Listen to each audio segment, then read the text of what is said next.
Episode 2.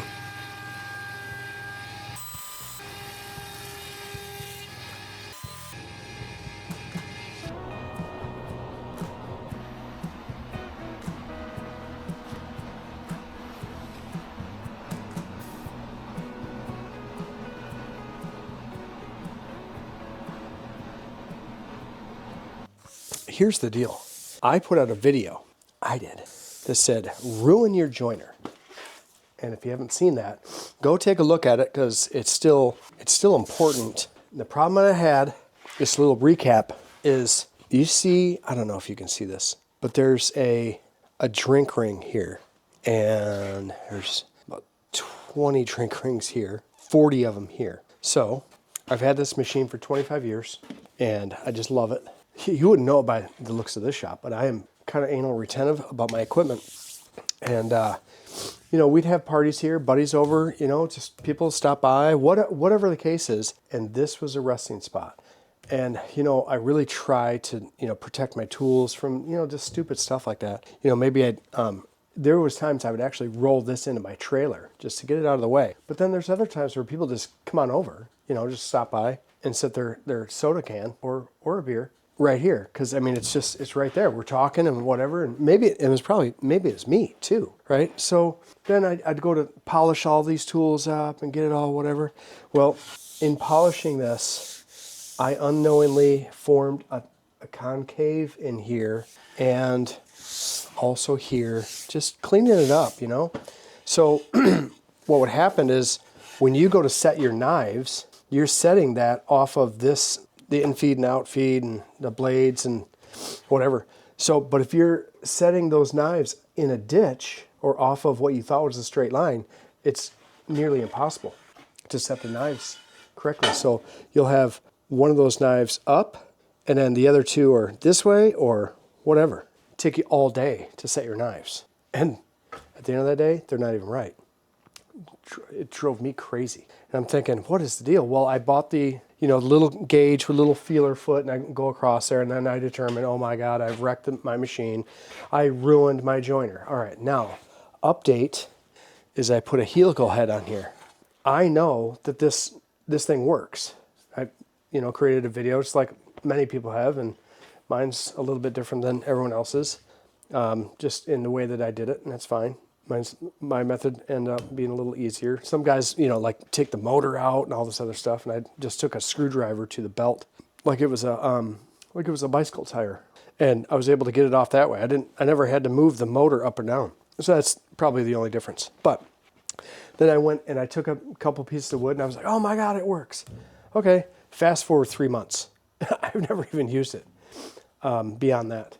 So now I need to add a little bit of hot solid walnut action. Wait for the abbreviation. And I need to make this, it's got a little wiggle wood to it. It's not perfectly straight. So I need to use this joiner. It needs to work for me. So again, let's talk about just a quick kind of recap. I'm going to draw like a little horse. No, a motorcycle. I'm going to draw a motorcycle like this, and he's doing a wheelie, right? Draw this guy like this, and he's like this, and he's got a stupid little helmet on, and he's reaching out for the handlebars, and he gets ready to hit a curb, okay? You guys understand me so far?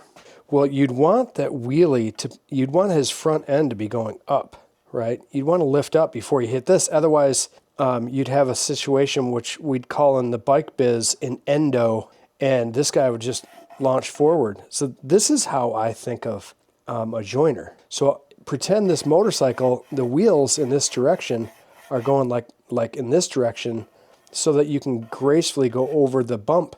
All right, what does that mean? Well, let's look at the grain. The grain here is going on a direction like more so like this overall. It's going in, look at my pencil, pretend that's the grain direction. It's going like this. So as I'd enter the cutter, it would want to do some tear out. So I know that I need to swap out my feed direction like that. Now, it's not always that simple. Sometimes the grain's going up or down or whatever, and you just really want sharp knives and a helical head cutter. So we're going to try this and see how much trouble we can get in. Yeah, this is actually the first time in years because I thought that I ruined this and I just didn't know how to fix it. And so this is the first time I've actually joined a piece of wood on this joiner laying flat. Anytime I've used this before, I just did the edge and that was good enough. Let's see if it's good enough to do it this way. This really excites me. That much.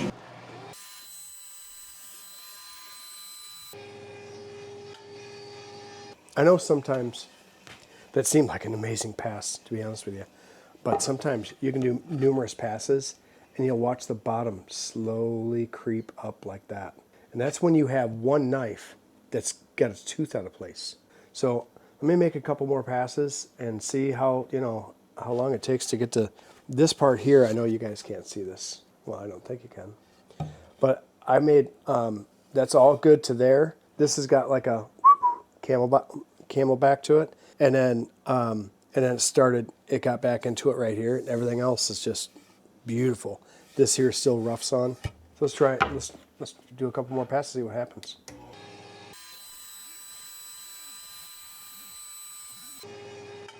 That was one solid ass pass, dude. That is dead flat. You know what I like to do in this little shop? Set it on the table saw. Zero wobble. It's dead flat. Oh my God. Does that mean that I'm back in business? Now, you'll notice, or you may have heard, this does, after I did all this, it's got a bearing squeal to it. I'm letting it go. I put enough time and energy into this. It can burn up for all I care, and I'll deal with it then. Everything seems to function fine. It's just got a little squeal, like a little piggy squeal.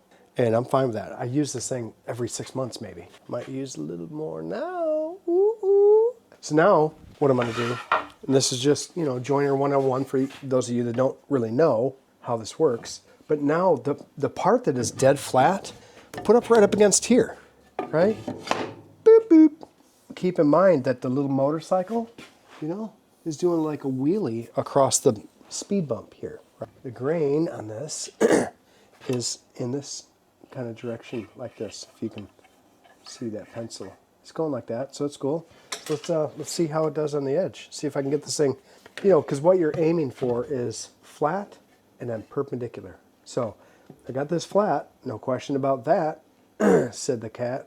And now I'm going to put the flat edge up against this, and this is perpendicular, so it should be perfect, nice and square, like your head. And I want to make a couple of 3/4 by 3/4 squares. That's it. That's all I really want in life. So I'm going to just straight line this, join it, and then maybe I'll start from the other side. And what I have here is 2 pieces of 3/4 by 3/4 deadly square pieces of walnut. It's exactly what I need to terminate my panels. Good job, everybody.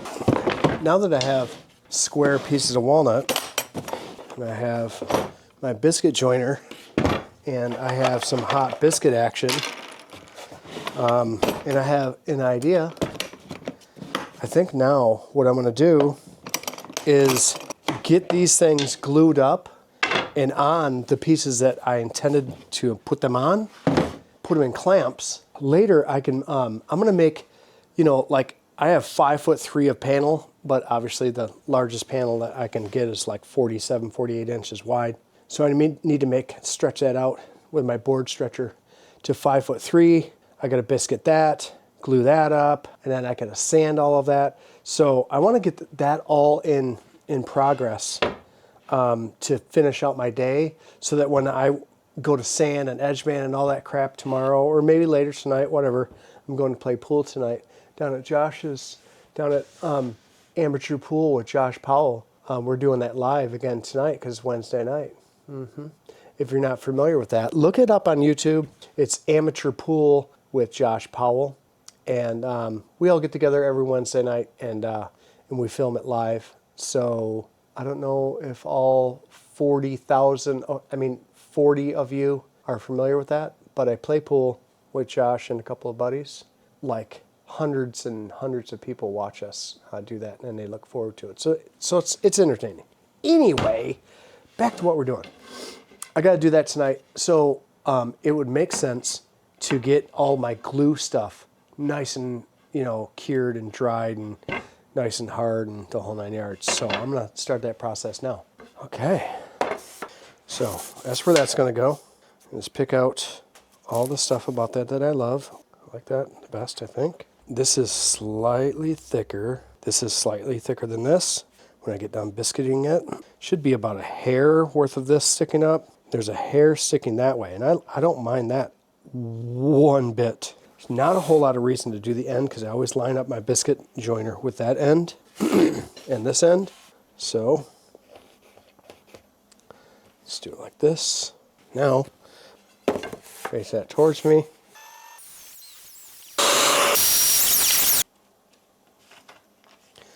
I always just grab a lid of something quick and easy, so I can just dip my toes in it. So this goes this way. Clearly, need 4 of those bibis. All right, put that right in here. That's about the perfect damn amount because it just squeezes out a wee bit. I think it's always an argument with people. You're like, no, you should have put more in there. I know you have your way of doing things, and I have my way of doing things. They are different. We're not robots. Okay, good. Now, I'm going to paint this edge. I could have thrown another biscuit in between here. That seems like a large amount, a long distance without any biscuits. But I'm not going to drag this down the road, so I don't have to worry about it, really. My glue joint's going to be just fine. I know that because I've done this a little bit. Doesn't look like it, man. You don't look like you do this very often. You'd be surprised. You do want to get enough glue on here to make it look like you're a professional. Create that illusion. You really need to paint both sides of this, you really want to. No, you don't. You don't have to. I'm going to put a little by these biscuits. All right, let's get some hot clamp action. See how much easier that is doing this with a smaller panel versus the bigger panel. I have clamps that are long enough to do that, but yeah, I fight it. Beautiful. These up. So that is D and C. I'm going to go here, here, here, and I want to do two at the end. I know I did that a little differently than before. I want one more biscuit in this joint, because this joint, it's imperative that it's nice and strong, like your mother. Oh, jeez. All right.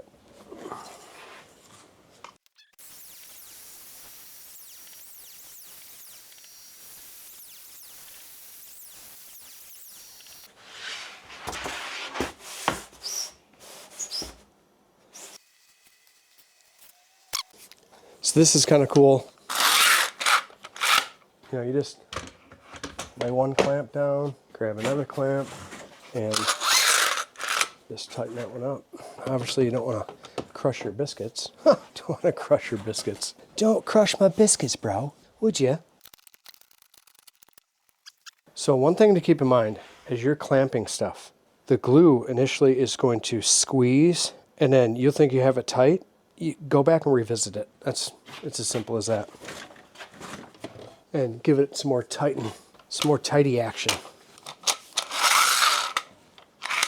Because you think you're tight, and you're just not. That turned into something very convenient, right between the biscuits. Right between the biscuits, would you? Okay, not too bad. And it is. Down here could be a little bit better. Let's put these panels together. This is the D panel, and this is the C panel. I know that because it's labeled right here. Do a little get out here, and I had this all clamped up, and I had I got some biscuits in here. They're marked, and I don't know where the handle is for my scraper. I use this. I was in a yank yesterday. I was in a bit of a schedule crisis because I had to go shoot pool. I'm going to call it shooting pool, but it was a dismal failure. Got to get back on that table, boys.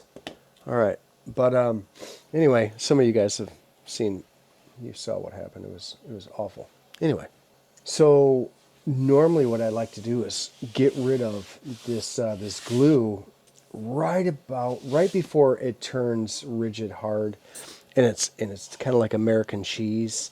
It'll kind of stay together. It won't smear, and you can just lift it off with like a block plane blade, and it just comes off really nicely. If that can't happen, then the very next day, I'll take a scraper, one with a handle normally, but I'll take a scraper. It's like this. There's a paint scraper. Geometrically correct and flat and comfortable with the surface.